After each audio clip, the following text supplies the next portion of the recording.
ماجرا از اونجا شروع شد که تو حال خودم بودم داشتم گیم میزدم که یهو پیام اومد رو گوشیم.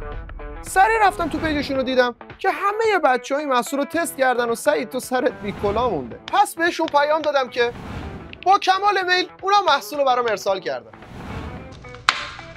نان چیپسی همدانه اینجاست. 1 2 3 و 4 تا تم.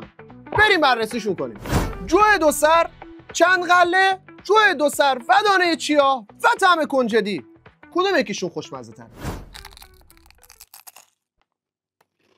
مزه نون کاملا، ولی این ایدهشون رو دوست داشتم که حالت چیپسی مانند داره، حالت فروچنده.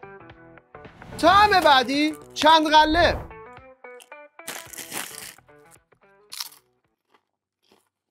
چقدر ترده. چند غله‌اش هم مزه خوبی داره ولی حالت تلخ مانند داره آخرش.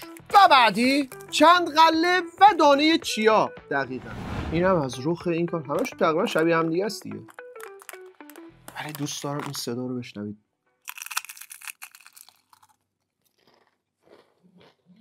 خیلی ترده.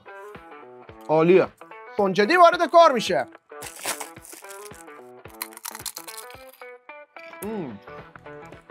این یکی از همه‌شون خوشمزه تر بود. مگه میشه این محصولات رو خالی خالی خورد؟ حتما باید با ماست یا دیپ و ماسخیار